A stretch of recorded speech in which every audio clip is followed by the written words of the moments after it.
Hello, Otafest podcast. I welcome you, along with Jay, for this final episode of Season 8 of the Otafest podcast. Thunder crash. Boom, boom, boom, boom, boom, boom, boom. Dramatic enough? We are saying goodbye to Nancy and hello to summer anime. Nancy, too busy for us. I am a little bit excited for this upcoming season.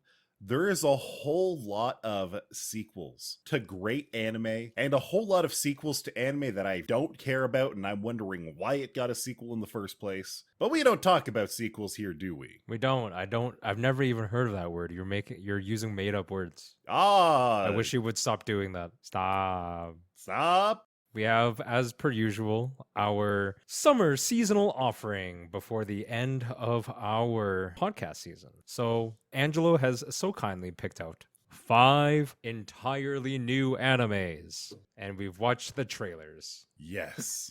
And one of these is even from a brand new studio. Ooh. So let's start off with Zom 100 Bucket List of the Dead by Bug Films, an action horror comedy. And this is Bug Films' first anime. Surviving a zombie apocalypse beats being a wage slave any day. After spending years slaving away for a soul-crushing company, Akira's life has lost its luster. He lives in a trash-filled apartment. His pay is abysmal, and he can't even muster up the nerve to confess his love to his beautiful coworker. But when a zombie apocalypse ravages his town, it gives him the push he needs to live for himself. Now Akira's on a mission to complete all 100 items on his bucket list before he, kicks the bucket. It looked okay. This looks like the most colorful show on our list today, which is surprising from a zombie show. Normally with zombies, you expect like various shades of gray and maybe brown and some red thrown in there for good measure. It's true. I sort of like the hopeful direction that it takes. It's not like this is the bleakest timeline and everything sucks. It's motivated this otherwise completely depressed person to living their fullest life because they don't have much life left, I think. Because I think the insinuation is that he gets bitten too. I don't think so. No? I think it really is just, you know what? I don't have to go to work anymore. Even if it's literally an apocalypse, this shit is fantastic. Maybe. I don't know. It feels... I hope it's as fun as the premise makes it sound, but watching the actual trailer, I was like, it's probably okay, but I don't think it's anything special. Like, I don't think it would stand out. It might stand out from the rest of what we have going on this season. It might stand out from the rest of what we got going on this preview, but I don't think it as, like, the delivery, at least again from the trailer, is like, it's not amazing. I think that's 100% fair. I'm not gonna lie, I am burnt out on zombie media. Remember at the beginning of the 2010s when everyone was just like, oh my god, we have to put zombies in everything. Mm-hmm. The movies have to be zombies, the manga have to be zombies, the video games have to have a zombie mini game. If we don't have that, what the hell are we even doing? So I can honestly go the rest of my life without more zombie stuff. Mm-hmm. I just peaked. I peaked with zombie stuff. This looks acceptable. I don't know if I've ever really watched an anime with zombies in it other than High School of the Dead? Maybe High School of the Dead. That's the only one I can think of that came up. Kore And that's wa because it's zombie also desu ka? like, isn't that like extremely short? It was like a couple of episodes or something. It was 12 episodes. I don't remember anything about that show. It was very easy to forget, but it was also very easy to watch, which is probably why I watched it at that time. Yeah. Oh, there was another really interesting zombie anime. What was it called? Cabaneri of the Iron Fortress. That's what it was called. Never heard of that. Okay, so instead of like zombie virus or zombie magic, the zombies had like burning hearts of molten iron or something. And the whole premise was that it was in feudal Japan. And the survivors were on a train fortress. One guy had like a steam gun. And then there was this one situation where him and one other person got turned into a cabaneri, basically a half person, half zombie. Okay. So they could help fight off the zombie hordes. It was actually really interesting in premise. The second half of the anime completely fucked up, and then the movie was good. I don't understand what becoming lightly fried squid has to do with fighting zombies, but that's okay. Either way, Calamari of the Iron Fortress. so dumb. I know. We'll be doing our typical 1-episode review way down the line, months later from now. And I this one will be like, sure, whatever. It'll probably be okay to watch, but I don't imagine myself watching more than the first episode. I have picked out some anime that is going to be torture to get through. Totally true. Speaking of which, torture to get through. oh my god. I don't know what the Japanese title was. I don't care. The English title is already painful. The English title is Reborn as a Vending Machine, I Now Wander the Dungeon by Studio Gokumi. It's comedy and fantasy. So after dying in a traffic accident, I find myself standing near an unfamiliar lake. Gosh, I wish I died in a traffic accident before I have to watch this show. My body won't move. I can't hear my voice. And when I try to shout in confusion, words that I never expected come out. Get one free with a winner. It seems I've turned into a vending machine. I can only do what actual vending machines can. It's impossible to move by myself. And there's no way for me to have any meaningful conversation. How am I going to survive some fantasy world's dungeon like this? Well, first of all, in a fantasy world, maybe there's no electricity. So therefore, I can just be completely unconscious the whole time. Wouldn't that be great? I know that. So we've talked about that Angelo loves isekais. Isekais are his anime bleach, in that it's a quick, easy reset for him to just watch. It's mindless. He doesn't have to think about it. We both agree that this is the most generic anime isekai adventure thing of this genre I've ever seen in my life. Just all the catchphrases were there, all the like generic adventurers were there. It is a trope fest. And then I also pointed out that because it's a vending machine based anime, they're probably just gonna get like sponsors of vending machine drinks like Boss Coffee and Pocari Sweat, and that's how they're gonna make their money today. I wish they would do that. The last anime I saw with shameless product placement like that was Tiger and Bunny years ago. What? There was Edomai no Elf. There's literally just Red Bull. Yeah, only in the first episode. After that, they just make up everything. It's no big deal. But what bothers me about this anime is the character design. The character design of the vending machine itself, it is literally just a fucking CG rectangular prism with what are effectively googly eyes plastered onto it. Good lord, it could not. I know. I accept that when I said, "Oh, Jujutsu Kaisen, some finger-eating anime, this is gonna be the dumbest thing I've ever seen," and then it turned out to be awesome. No, it's not gonna be the worst isekai I've ever seen. That title still belongs to In Another World with My Smartphone. But I cannot, by any means, understand how this is going to be good. Like, anytime people are like, "Oh my god, isekai anime has truly jumped the shark. They're going to do something." This is it. This is the isekai that jumps the shark. People are like, "Oh, cooking with dog in another world. Oh, a handyman in another world. Oh, reborn as a sword in another world." A fucking vending machine. A vending machine. What is the point of it being a vending machine? Like, why would it even accept money? It's not going to be able to use the money. It's a vending machine. What I honestly hope. Like, it is specifically a vending machine. The machine can't use the money. I'm sure that this anime is a parody of the isekai genre. I'm convinced in my heart of hearts, I know that the author was like, the mangaka was like, "Man, I'm just trying to make a thing. I'm just trying to make a story. I want to get paid. But the editors are coming out and saying I have to make an isekai.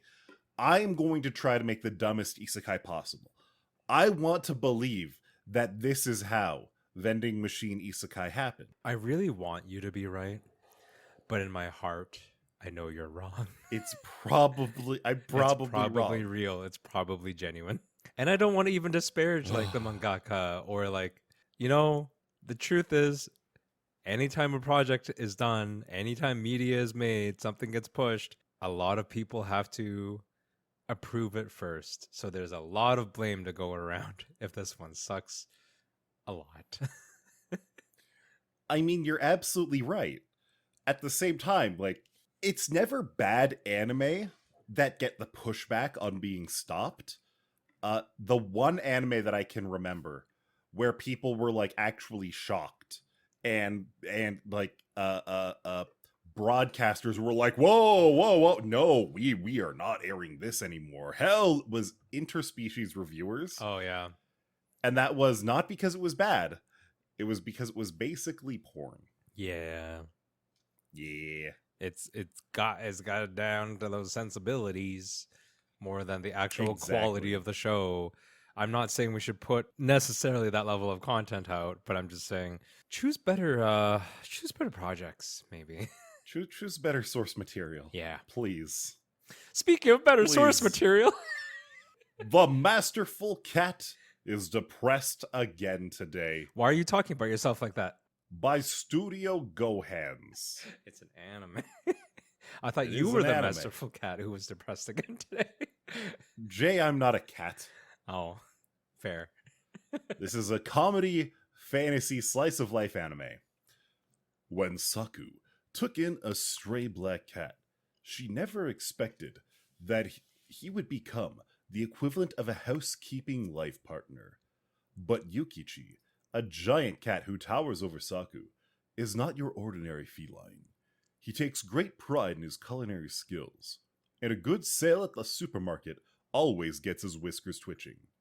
Saku may not have her act together yet, but at least she has Yukichi. This is a really sad anime. I don't like it when cats are depressed. At the same time, so many cats have like resting bitch face, so they always look depressed.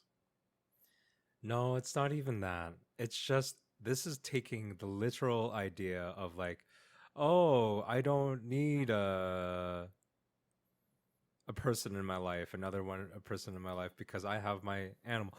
And I'm not saying I want to take away that connection that you have to your animal, but this is taking it too far. When you're trying to make your pets cook you dinner, there might be a problem. Yeah. But I was watching the trailer. Right? And at first I was like, okay, this looks very shiny. This looks like kind of interesting. It has a cinematic flair to it. And then something else caught my eye. About halfway through the trailer, I realized, wait a minute. We've spent the majority of our time on trains and cars that have a glossy filter as if they're being rendered on PS2 Need for Speed. What is going on here? This reminds me of Handshakers, an anime that was notorious for an art style that was making people sick, literally making people vomit. And so I keep watching the trailer, and they keep having like really sharp angles, really weird backgrounds. It looks like every single background in the anime was CG, and some of it procedurally animated almost. Like it was so jarring to look at. And then I looked up the history of Gohans, and they made Handshakers. They made an anime that made their audience universally sick to their stomach from watching it, that gave people motion sickness from watching an anime.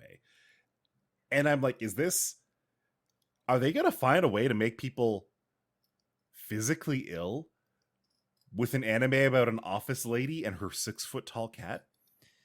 Like, the worst part is, so all the character animation, such as cat and human, It looks fine. it looks fine. I would even say I think it looks pretty decent. It reminds me, it's a little bit of an older style.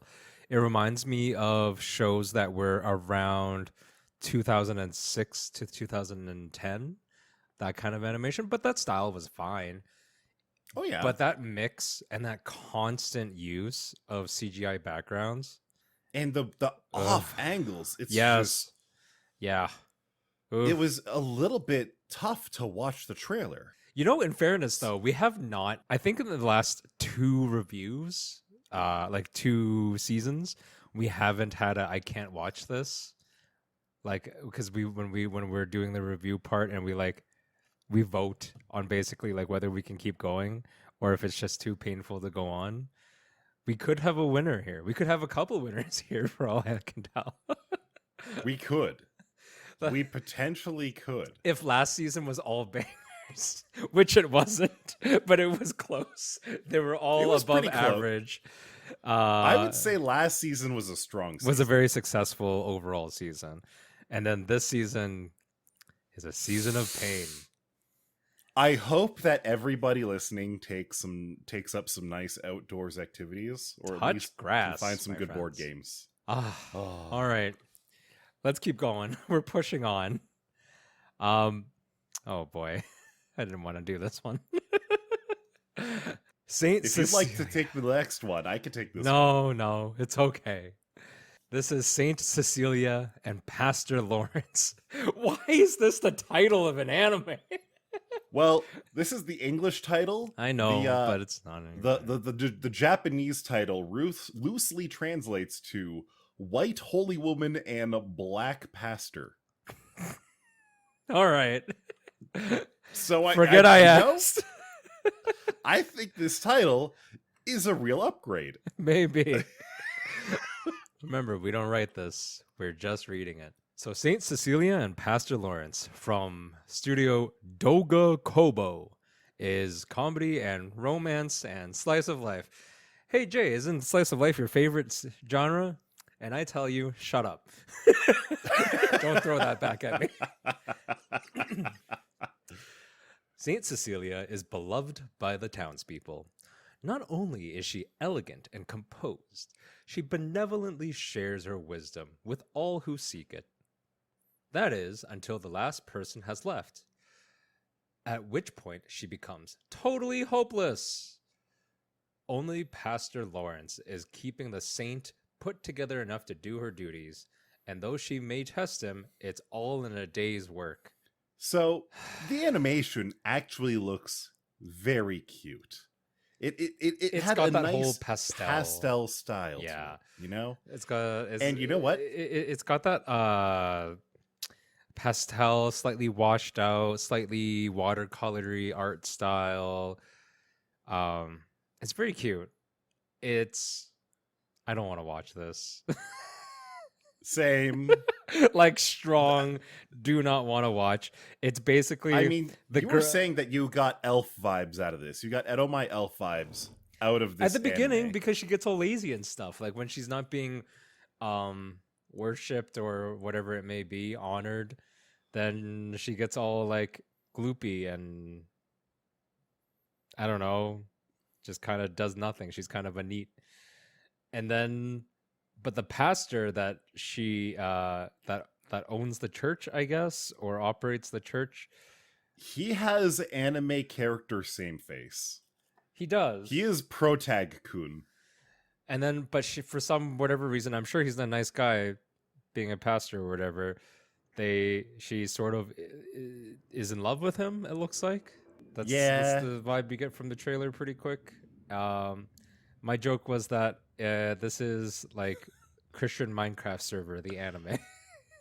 Oh, okay. I thought you were going to go with a different joke. No, but I was going to be like, you can't say that. I won't say that. But yeah, there's nothing that stands out about this anime. I just don't know who the audience is. I don't understand who. I don't know who would watch this. And like Doga Kobo, they do a lot of anime.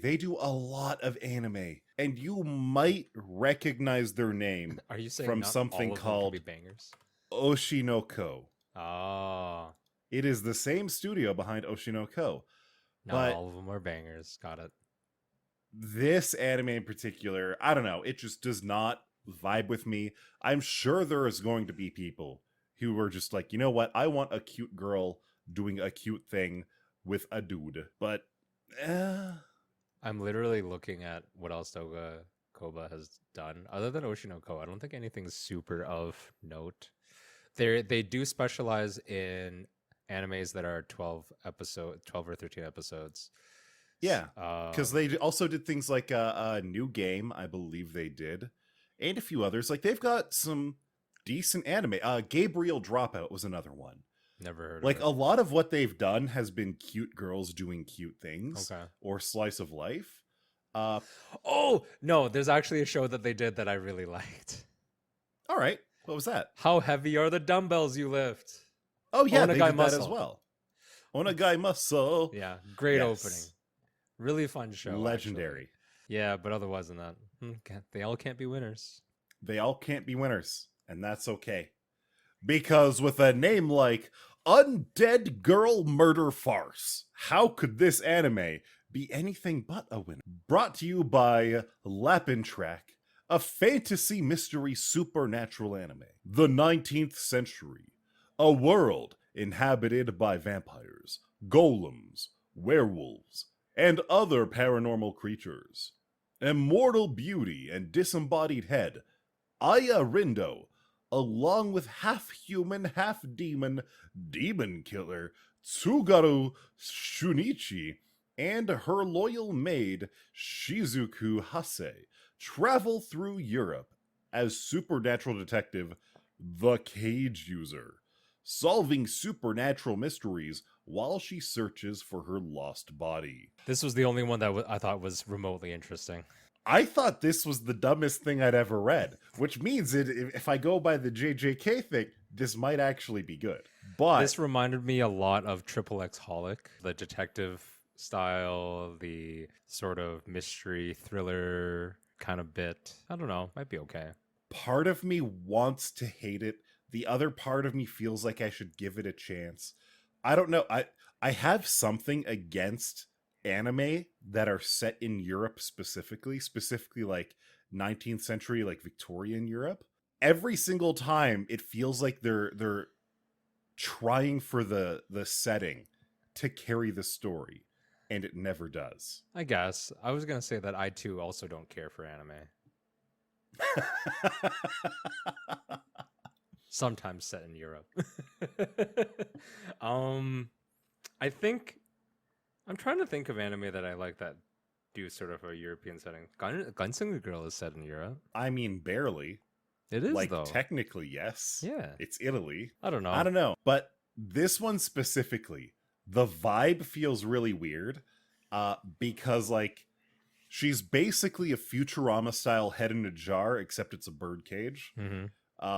I don't know how interesting this character is going to be. Mm-hmm. The maid, there's some battle maid stuff going on in the trailer. For sure. That might be fun. That might be cool. I'm kind of interested to see like if the vampires and the golems and the werewolves feel kind of good, but I'm really worried that it's just going to be really boring and slow. Could be.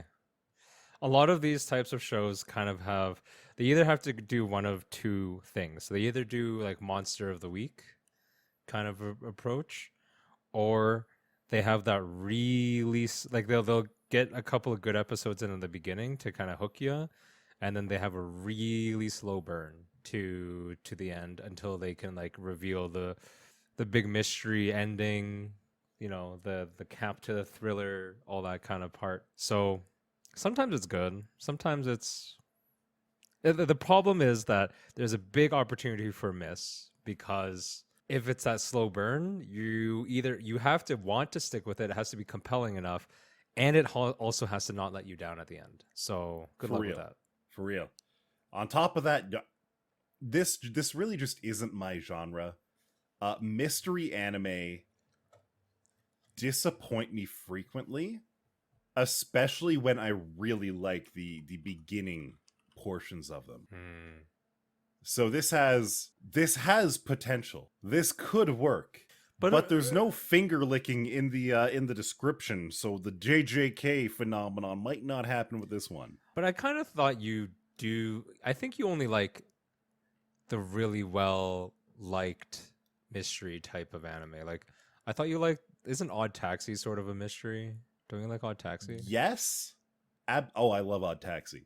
Odd Taxi is special. Like, the thing about Odd Taxi is that it is more of a character drama between a bunch of different characters.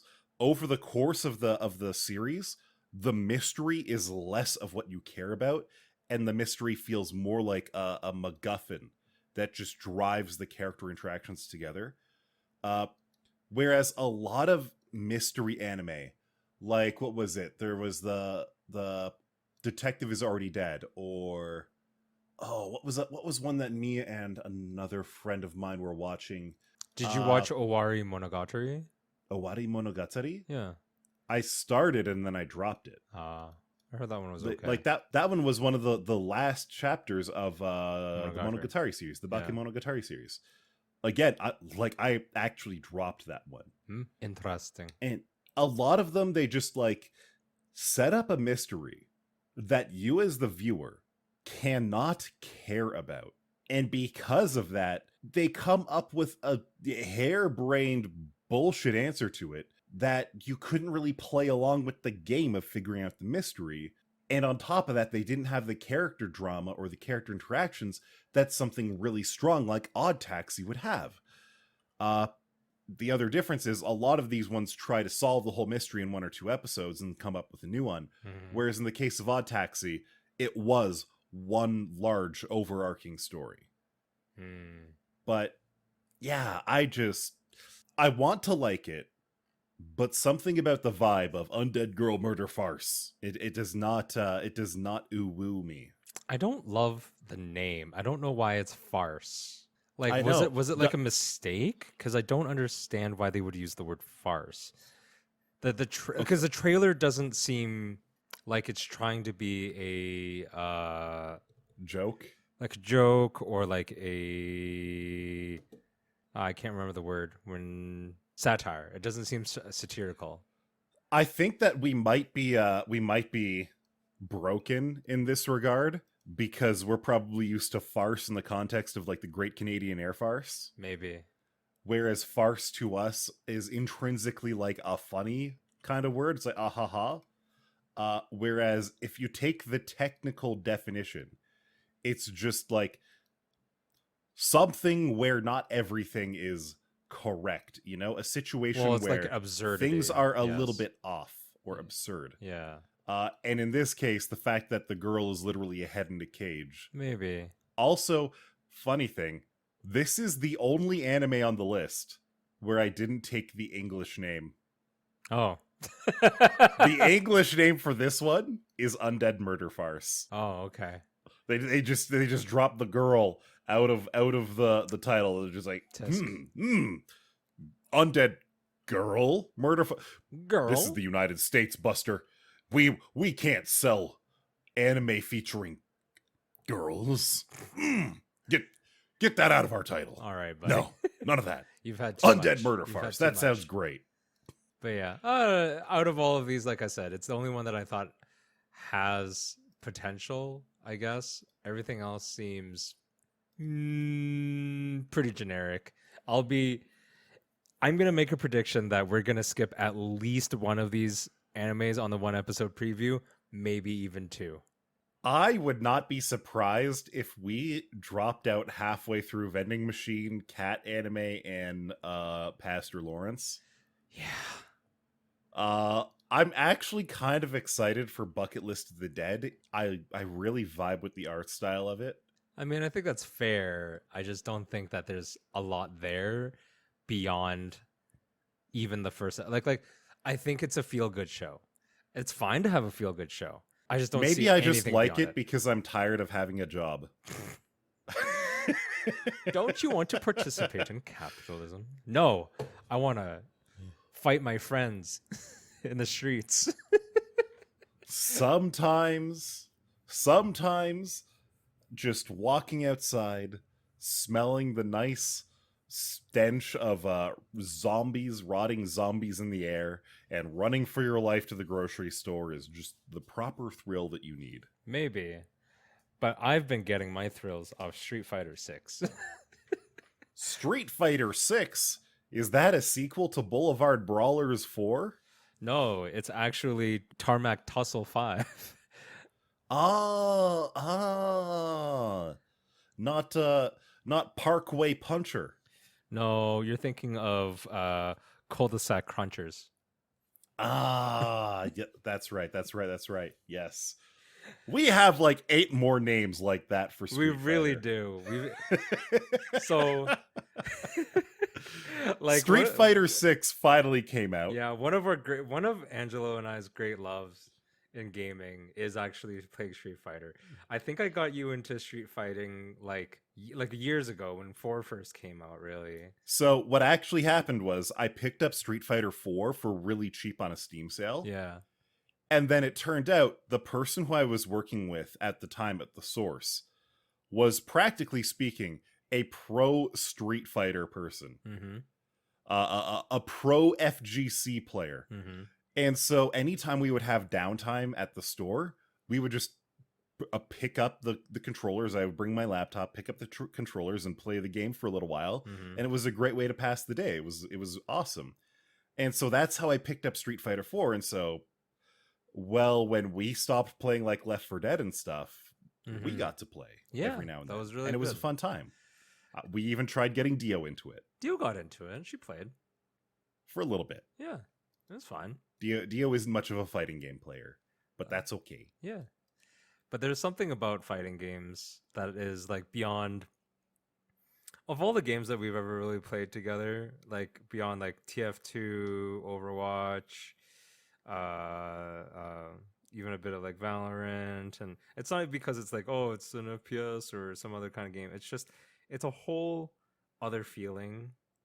It's fairly easy to pick up. I know a lot of people get turned off by fighting games because they seem like too much, or button mashing is just like the default for them. But it's not that hard to find a character that you like the play style of, and then you start learning the moves, and then and there you have learned the character, and you can really start enjoying yourself, I think.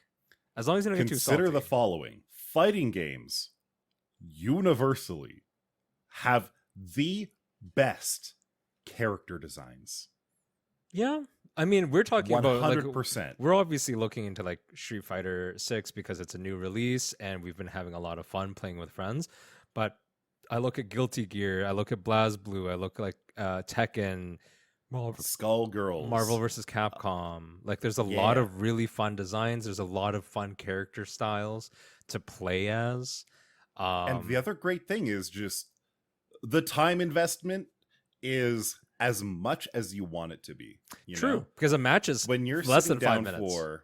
When you're sitting down for a game of Valorant, you're spending 45 minutes in game being salty. When you play Overwatch, you might put 40 minutes into a game to come out to a heartbreaking tie or a crushing loss, not for your own fault because of the people on your team, When it comes down to Street Fighter, it is, in a bad time, it is maybe 5 minutes. True. If you're like getting the longest annihilated. match, if you and your opponent run out the timer every single time, it's maybe 300 seconds, 5 minutes. But usually it is just 2 or 3 minutes or less. You might be getting rolled, you might be rolling, or maybe it might be just a good fight. But it can be so hype sometimes. Sometimes when you're in the right state of mind, you're just like, you're grabbing your fight stick, you're just like throwing around the joystick, slapping on the buttons until your desk is shaking, and you're just making these weird guttural noises like, oh, God, son of no. But also, like, I do enjoy seeing like well executed combos, whether I'm doing them or my friend is slamming my face against the tarmac with, again, well executed combos or supers or whatever it might be. There's something about it.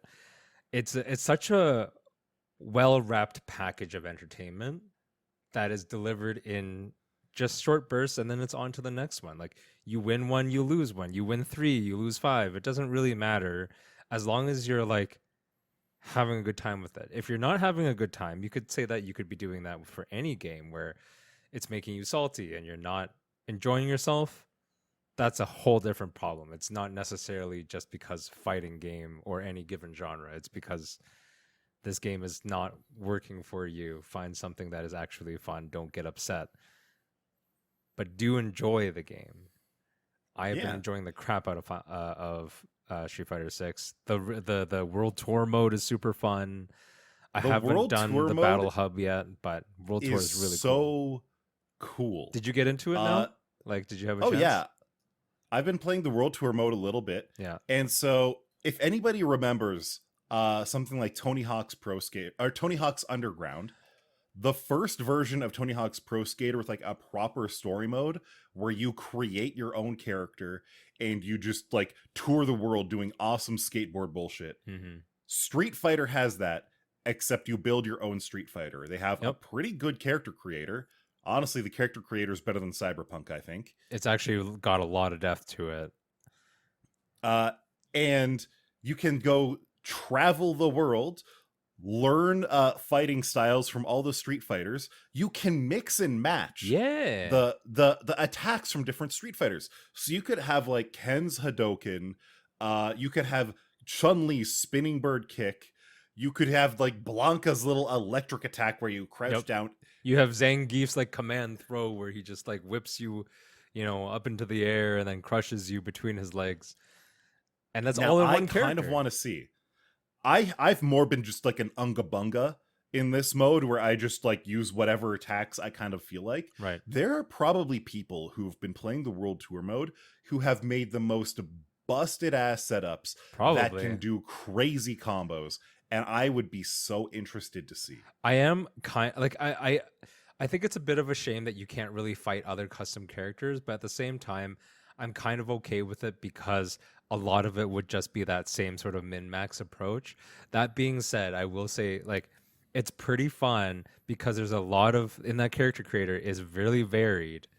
So you can like build. You can create a spore creature. Well, yeah, you can basically build like a tiny little gremlin man, like literally, they could be like 4'2" and weighing like 16 pounds.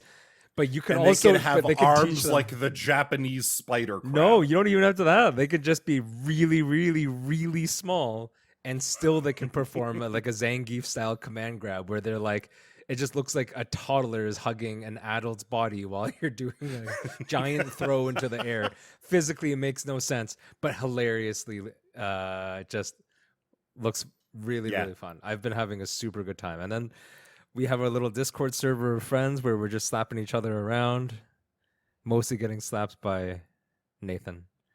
But it's okay. That man is... he spends much more time playing. I'm okay with his level of mastery. A god gamer. Yeah. Oh. Are you before we kind of end off into the rest of the summer here, is there anything else you're planning to do for summertime? Or games that I want to float and I want to ribs. I want to float and I want to ribs too. River and ribs is one thing that I want to do over the summer. Hopefully it won't be too smoky. That's a big thing. Yes. The only smoke in the summer should be the smoke that's imbued in my ribs. Exactly. And I don't mean my lung ribs. I mean the beef rib that will be consumed by me. It's like 3 months to Rib Fest and we've already got it planned out. We sure do. And got to float the bow, like you said. I'm hoping to go a couple of times, maybe 2 or 3 if I'm super lucky with timing and weather. It'll be nice. I'm looking forward to it. Are you going to get Starfield? Do you think you'll play Starfield? Oh, that's the new Bethesda game, right? Yes. That's basically Skyrim in space? I think so. I mean, it looks really nice. I did see a trailer. I wasn't really sure if I was going to get it. I probably won't. Just because I feel like I don't have time for single-player games. That's also fair. And is there a reason to get it, like, immediately? Probably not. Like, you can wait. Steam sales happen. I mean, if you had waited 13 years to buy Skyrim. At some point or another, you could have gotten it for $2 on Probably. the Amazon Alexa. On the Bezos machine, I see. If I want to wait, I can get Starfield on the Nintendo double throw double pull Switch in 2028. That's not as long from now as I thought it would be when I said that. But I was going to say, I'll be like, that's not even the end of the decade, my guy. yeah, for real. But like, yeah, I'm not really that interested. That's fair.